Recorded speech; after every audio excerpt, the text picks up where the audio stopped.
പിതാവും പുത്രനും പരിശുദ്ധ റൂഹായുമായ സത്യേക ദൈവത്തിൻ്റെ തിരുനാമത്തിൽ തനിക്ക് സ്തുതി, നമ്മുടെ മേൽ തൻ്റെ കരുണയും മനോഗുണവും എന്നേക്കും ഉണ്ടായിരിക്കട്ടെ. ആമേൻ. കർത്താവിൽ ഏറ്റവും സ്നേഹമുള്ളവരെ, ഇന്ന് നമ്മൾ ചിന്തിക്കുന്ന വിഷയം വിശുദ്ധ കുർബാനയിൽ തിരുവചനങ്ങൾ മാറ്റുന്നത് എപ്പോൾ എന്നുള്ളതാണ്. ഒരു ചെറിയ ഗ്രൂപ്പിൽ സംസാരിച്ചുകൊണ്ടിരിക്കുമ്പോൾ ഞാൻ ഈ വിഷയം ചോദിച്ചു. അപ്പോൾ ആ കേട്ടുകൊണ്ടിരുന്നവർ പറഞ്ഞു, അങ്ങനെ ഒരു കാര്യം ഉള്ളതായിട്ട് പോലും ഞങ്ങൾക്ക് അറിഞ്ഞുകൂടാ എന്ന്. വിശുദ്ധ കുർബാന ക്രമത്തിലോ വിശുദ്ധ തക്സായിലോ അങ്ങനെ തിരുവചനങ്ങൾ മാറ്റുന്ന ഒരു ഭാഗത്തെക്കുറിച്ച് പരാമർശിക്കുന്നില്ല. എന്നാൽ വിശുദ്ധ കുർബാനയുടെ ഏവെങ്കിലിയൻ വായിച്ചു കഴിഞ്ഞാൽ പിന്നീട് തിരുവചന വായനകൾ അവസാനിക്കുന്നു, പിന്നീട് അനാഫോറയിലേക്ക് പ്രവേശിക്കുന്നു. ഇതാണ് വിശുദ്ധ കുർബാന ക്രമത്തിൻ്റെ അല്ലെങ്കിൽ വിശുദ്ധ കുർബാനയുടെ ഒരു ക്രമീകരണം. അപ്പോൾ ഇതിന് വേദപുസ്തകപരമായ ഒരു പശ്ചാത്തലമുണ്ട്. അതാണ് നമ്മൾ ചിന്തിക്കാനായിട്ട് പോകുന്നത്. ശുദ്ധമുള്ള ലൂക്കോസിൻ്റെ സുവിശേഷം 24-ാം അധ്യായം അതിൻ്റെ 13 മുതൽ 35 വരെയുള്ള വാക്യങ്ങളിൽ ഇതാ വളരെ മനോഹരമായ ഒരു സംഭവം വിവരിച്ചിട്ടുണ്ട്. യേശുക്രിസ്തു ഉയർത്തെഴുന്നേറ്റ അന്ന് തന്നെ 2 ശിഷ്യന്മാർ യെരുശലേം നഗരത്തിൽ നിന്ന് എമ്മാവൂസ് എന്ന കുഗ്രാമത്തിലേക്ക് ഒളിച്ചു പോകുന്ന സന്ദർഭമാണ് അത്. ഈ 2 ശിഷ്യന്മാരിൽ ഒരാളുടെ പേര് ക്ലയോപ്പാവ് എന്നാണ്, മറ്റൊരാൾ ആ ലേഖനം എഴുതിയ ലൂക്കോസ് തന്നെയാണ് എന്ന് സുറിയാനി പിതാക്കന്മാർ അസന്നിഗ്ധമായിട്ട് പറയുന്നുണ്ട്.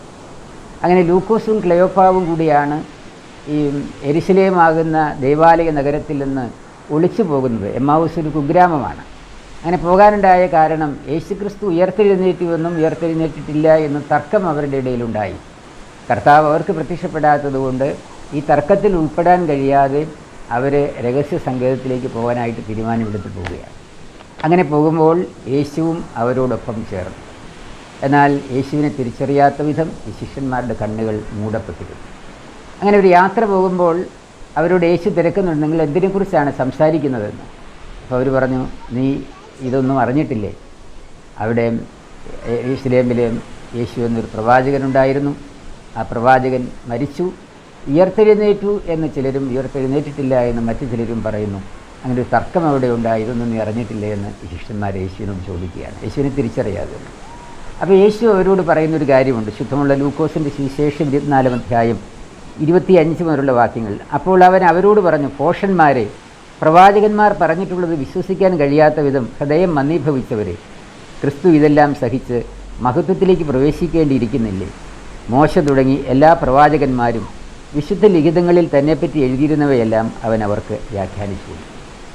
അപ്പോൾ യേശു അവരോട് പ്രവാചകന്മാരിലൂടെയും മോശയിലൂടെയും ഒക്കെ ദൈവം വെളിപ്പെടുത്തി കൊടുത്ത കാര്യങ്ങൾ, ക്രിസ്തുവിനെക്കുറിച്ച് വെളിപ്പെടുത്തിയ കാര്യങ്ങൾ, ക്രിസ്തു ജനിക്കുകയും മരിക്കുകയും ഉയർത്തെഴുന്നേൽക്കുകയും ചെയ്യേണ്ടിയിരിക്കുന്നു എന്നുള്ള കാര്യങ്ങൾ ഇതാ യേശു അവർക്ക് വ്യാഖ്യാനിച്ചു. അങ്ങനെ നേരം സന്ധ്യയായപ്പോൾ ഈ ശിഷ്യന്മാർ സത്രത്തിൽ മുറിയെടുത്തു. അങ്ങനെ അവർ അങ്ങനെ രാത്രിയിൽ താമസിക്കാനായിട്ട് പോകുമ്പോൾ യേശു മുന്നോട്ട് പോകുന്നതായിട്ട് ഭാവിച്ചു. എന്നാൽ അവർ യേശുവിനെ നിർബന്ധിച്ചു, അവരോടുകൂടി താമസിക്കണമെന്ന് പറഞ്ഞു. അങ്ങനെ അവർ അത്താഴത്തിനിരുന്നപ്പോൾ യേശു അപ്പമെടുത്ത് വാഴ്ത്തി നുറുക്കി അവർക്ക് കൊടുത്തു. പെട്ടെന്ന് അവരുടെ കണ്ണുകൾ തുറന്നു, അവർക്ക് യേശുവിനെ തിരിച്ചറിയാൻ സാധിച്ചു. എന്നാൽ യേശു അപ്പോഴേക്കും അപ്രത്യക്ഷമാവുകയും ചെയ്തു. ആ മുറിക്കപ്പെട്ട അപ്പത്തിലേക്കാണ് യേശു അപ്രത്യക്ഷമായതെന്ന് സുറിയാനി പിതാക്കന്മാർ പറയുന്നുണ്ട്.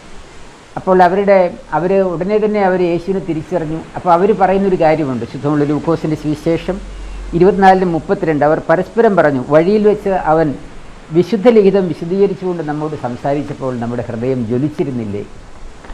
അപ്പം യേശുക്രിസ്തു അവരോട് വിശുദ്ധ ലിഖിതങ്ങൾ വ്യാഖ്യാനിച്ചു കൊടുത്തപ്പോൾ അവരുടെ ഹൃദയം ജ്വലിച്ചു.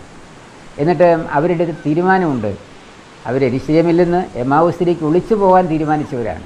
യേശുവിൻ്റെ പ്രത്യക്ഷീകരണം അവർക്ക് ലഭിച്ചതോടുകൂടി അവർക്ക് ധൈര്യമുണ്ടായി. അവർ യെരുശലേമിലേക്ക് തന്നെ മടങ്ങിപ്പോവുകയാണ്. ആ രാത്രിയിൽ തന്നെ അവർ തിരിച്ചു പോവുകയാണ്. അങ്ങനെ ശിഷ്യ സമൂഹത്തിൻ്റെ അടുക്കൽ ചെന്ന് ഈ വിവരങ്ങൾ വിശദീകരിച്ച് പറഞ്ഞു. അങ്ങനെ പറഞ്ഞുകൊണ്ടിരിക്കുമ്പോൾ തന്നെ യേശു അവരുടെ നടുവിൽ പ്രത്യക്ഷമായി. എന്നിട്ട് അവർക്ക് സമാധാനം ആശംസിച്ചു. ഇതാ അവരോട് വീണ്ടും ആ ഒരു പ്രത്യക്ഷീകരണം അവർക്ക് നൽകുകയും. വീണ്ടും കർത്താവ് ചെയ്തൊരു കാര്യം 24-ാം അധ്യായം 45-ാമത്തെ വാക്യത്തിൽ നമ്മൾ വായിക്കുന്നുണ്ട്. വിശുദ്ധ ലിഖിതങ്ങൾ ഗ്രഹിക്കാൻ തക്ക വിധം അവരുടെ മനസ്സിനെ അവൻ തുറന്നു. പ്രിയമുള്ളവരെയും, ഇതാ നമ്മൾ മനസ്സിലാക്കേണ്ട കാര്യം, വിശുദ്ധ കുർബാനയിൽ വചനത്തിൻ്റെ ശുശ്രൂഷ കഴിഞ്ഞതിന് ശേഷമാണ് അപ്പത്തിൻ്റെ ശുശ്രൂഷ ആരംഭിക്കുന്നത്. അതിൻ്റെ പശ്ചാത്തലം ഇതാണ്. ഈ ശിഷ്യന്മാർക്ക് വിശുദ്ധ ലിഖിതങ്ങൾ വ്യാഖ്യാനിച്ചു കൊടുത്തു. വഴിയാത്രയിലുടനീളം മോശ തുടങ്ങി പ്രവാചകന്മാരിലൂടെ ദൈവം വെളിപ്പെടുത്തിയിട്ടുള്ള യേശുക്രിസ്തുവിനെക്കുറിച്ച് വെളിപ്പെടുത്തിയിട്ടുള്ള തിരുലിഖിതങ്ങൾ അവർക്ക് വ്യാഖ്യാനിച്ചു കൊടുത്തു. എന്നിട്ടാണ് അപ്പം മുറിക്കുകയും അവർക്ക് വെളിപ്പെടുകയും ചെയ്തത്. അപ്പോഴവർ പറയുന്നൊരു കാര്യമുണ്ട്, വിശുദ്ധ ലിഖിതങ്ങൾ വ്യാഖ്യാനിച്ചു തന്നപ്പോൾ നമ്മുടെ ഹൃദയം ജ്വലിച്ചിരുന്നില്ലേ എന്ന്. വിശുദ്ധ കുർബാനയുടെ ക്രമീകരണം അതാണ്. വിശുദ്ധ കുർബാനയുടെ വചനവായനകൾ, സന്ധ്യയുടെ ഏവങ്കേലിയൻ, പ്രഭാതത്തിൻ്റെ ഏവങ്കേലിയൻ, അത് കഴിഞ്ഞ് പഴയ നിയമം മദ്ബഹായുടെ മുമ്പേ താഴെ നിന്നുകൊണ്ട് വായിക്കുന്നു. അതിനുശേഷം മദ്ബഹായുടെ നടയിൽ നിന്നുകൊണ്ട് പൊതുലേഖനങ്ങൾ വായിക്കുന്നു. പിന്നീട് പൗലോസ്ലീഹായുടെ ലേഖനത്തിൽ നിന്ന് വായിക്കുന്നു. അതിനുശേഷം വിശുദ്ധ ഏവങ്കേലിയൻ, കുർബാനയുടെ ഏവങ്കേലിയൻ വായിക്കുന്നു. അങ്ങനെ 9 അല്ലെങ്കിൽ 8 തിരുവചന ഭാഗങ്ങൾ വായിച്ചതിന് ശേഷമാണ് വിശുദ്ധ കുർബാനയുടെ അന്നാഫോറയിലേക്ക് പ്രവേശിക്കുന്നത്. സുറിയാനി സഭയുടെ ക്രമീകരണം അനുസരിച്ച് അതിനുശേഷം ഹൂസോയ പ്രാർത്ഥന നടത്തുന്നുണ്ട്, പിന്നെ ധൂപകലശം വാഴ്ത്തുന്നുണ്ട്, വിശ്വാസ പ്രമാണം ചൊല്ലുന്നുണ്ട്.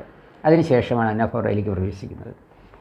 സിറോ മലബാർ സഭയുടെ വിശുദ്ധ കുർബാനയിൽ വചനവായന കഴിഞ്ഞാൽ ഉടനെ വിശുദ്ധ കുർബാനയുടെ ഒരുക്ക ശുശ്രൂഷ തുടങ്ങുന്നു. അതിനുശേഷം അന്നാഫോറ. എന്നാൽ അന്ത്യോക്യൻ പാരമ്പര്യത്തിലുള്ള സുറിയാനി സഭയിലെ ഒരുക്ക ശുശ്രൂഷ വിശുദ്ധ കുർബാനയ്ക്ക് മുമ്പ് രഹസ്യമായിട്ടാണ് പുരോഹിതൻ നിർവഹിക്കുന്നത്. ഇങ്ങനെ ചില വ്യത്യാസങ്ങൾ മാത്രമേ ഉള്ളൂ. അപ്പസ്തോലിക സഭകളിലെല്ലാം തന്നെ ഈ എമ്മാവുസിലേക്ക് പോയ ശിഷ്യന്മാരുടെ ഈ സംഭവം വേദപുസ്തകത്തിലെ ശുദ്ധമുള്ള ലൂക്കോസിൻ്റെ സുവിശേഷം 24-ാം അധ്യായം 13 മുതൽ 35 വരെയുള്ള വാക്യങ്ങളിൽ വിവരിച്ചിരിക്കുന്ന ഈ സംഭവത്തിൻ്റെ അടിസ്ഥാനത്തിലാണ് പിതാക്കന്മാർ വിശുദ്ധ കുർബാനയുടെ ഈ ക്രമീകരണം നിർവഹിച്ചിട്ടുള്ളത്. അപ്പോൾ വിശുദ്ധ കുർബാനയ്ക്ക് പ്രവേശിക്കുമ്പോൾ കുർബാനയുടെ രഹസ്യങ്ങൾ ഒരു വ്യക്തിക്ക് ഉൾക്കൊള്ളാനായിട്ട് സാധിക്കണമെങ്കിൽ അതിനു മുമ്പ് വിശുദ്ധ ലിഖിതങ്ങൾ വായിച്ച് ഗ്രഹിച്ച് നമ്മുടെ ഹൃദയങ്ങളെ തുറക്കുവാൻ കർത്താവിനെ അനുവദിക്കണം. കർത്താവിന് നമ്മുടെ ഹൃദയം തുറക്കാനായിട്ട് സാധിക്കുന്നത് വചനത്തിൻ്റെ കവാടങ്ങൾ നമ്മുടെ മുമ്പിൽ തുറന്നു തന്നുകൊണ്ടാണ്. നമ്മുടെ വിശ്വാസത്തെ വർദ്ധിപ്പിക്കുവാനും വിശുദ്ധ രഹസ്യങ്ങളിലേക്ക്, കർത്താവിൻ്റെ തിരുശരീരക്തങ്ങളാകുന്ന ആ വലിയ രഹസ്യത്തിലേക്ക് നമുക്ക് വിശ്വാസപൂർവ്വം പങ്കെടുക്കുവാനായിട്ട്, ഉൾച്ചേരുവാനായിട്ട് സാധിക്കുകയുള്ളൂ. അതുകൊണ്ട് പഴയ ആൾക്കാർ പറയുന്നതാണ്, വിശുദ്ധ ലിഖിതങ്ങൾ മാറ്റുന്നതിന് മുമ്പെങ്കിലും നമ്മൾ പള്ളിയിലെത്തിയിരിക്കണം. അപ്പോൾ ഒരു വചനമെങ്കിലും നമ്മൾ കേട്ട് നമ്മുടെ ഹൃദയം ജ്വലിക്കണം. അതാണല്ലോ ആ ശിഷ്യന്മാർ പറഞ്ഞത്, അവൻ നമ്മോട് വചനം വ്യാഖ്യാനിച്ച് തന്നുകൊണ്ടിരുന്നപ്പോൾ നമ്മുടെ ഹൃദയം ജ്വലിച്ചിരുന്നില്ലേ എന്ന്. അപ്പോൾ ഒരു വിശുദ്ധ കുർബാനയിൽ ഒരു വിശ്വാസി പങ്കെടുക്കുമ്പോൾ തീർച്ചയായിട്ടും അവൻ്റെ ഹൃദയം ജ്വലിക്കുവാൻ വചനത്തിൻ്റെ കവാടം തുറന്നു കിട്ടുകയും അവൻ്റെ ഹൃദയം ജ്വലിക്കുവാൻ ഇടയാകുകയും ചെയ്യുമ്പോഴാണ് വിശുദ്ധ രഹസ്യങ്ങളെ ഉൾക്കൊള്ളുവാനുള്ള കൃപയിലേക്ക് അവൻ പ്രവേശിക്കുകയുള്ളൂ. നമുക്കറിയാം, വിശുദ്ധ കുർബാനയുടെ ഒരു രഹസ്യം നമുക്ക് വെളിപ്പെട്ട് കിട്ടണമെങ്കിൽ ദൈവത്തിൻ്റെ കൃപയില്ലാതെ സാധിക്കുകയില്ല. പരിശുദ്ധാത്മാവിൻ്റെ ശക്തിയില്ലാതെ വിശുദ്ധ കുർബാനയുടെ രഹസ്യങ്ങളിലേക്ക് പ്രവേശിക്കാൻ നമുക്ക് സാധിക്കുകയില്ല. അപ്പോൾ അതിനുവേണ്ടിയുള്ള വിശുദ്ധ കുർബാനയുടെ ഏറ്റവും വലിയ ഒരുക്കം എന്ന് പറയുന്നത് വചനം കൊണ്ട് നമ്മുടെ ഹൃദയത്തെ നിറയ്ക്കുക എന്നുള്ളതാണ്. അതുകൊണ്ടാണ് വിശുദ്ധ കുർബാനയിൽ അന്ത്യോക്യൻ പാരമ്പര്യത്തിലുള്ള സുറിയാനി സഭയുടെ വിശുദ്ധ കുർബാന 9 അല്ലെങ്കിൽ 8ഓളം തിരുവചന ഭാഗങ്ങൾ വായിക്കുന്നുണ്ട്. അത് പഴയ നിയമ വായനകളും ശ്ലീഹാ വായനയും പൊതുലേഖനങ്ങളും അതുപോലെ ഏവങ്കേലിയൻ ഭാഗങ്ങളും പരസ്പരം ബന്ധിതമായിട്ടുള്ള കാര്യങ്ങളാണ്. ഓരോ ഞായറാഴ്ചയിലും ആ ഞായറാഴ്ചയുടെ വിഷയവുമായി ബന്ധപ്പെട്ട തിരുവചനങ്ങളാണ് വായിക്കുന്നത്. അങ്ങനെ ആരാധനാ വർഷത്തിൽ ഓരോ ഞായറാഴ്ചയിലും മോറാന ദിവസങ്ങളിലും പ്രത്യേകമായി തിരുവചനങ്ങൾ സുറിയാനി പിതാക്കന്മാർ ക്രമീകരിച്ച് വച്ചിരിക്കുകയാണ്. അങ്ങനെ ഈ വിശുദ്ധ കുർബാനയിൽ തിരുവചന വായനയിലൂടെ അല്ലെങ്കിൽ തിരുവചനം ഗ്രഹിച്ചുകൊണ്ട് അർത്ഥപൂർണമായി ബലിയർപ്പിക്കാനായിട്ട് ഈ നാളുകളിൽ നമുക്ക് സാധിക്കട്ടെ എന്ന് പ്രാർത്ഥിക്കുന്നു.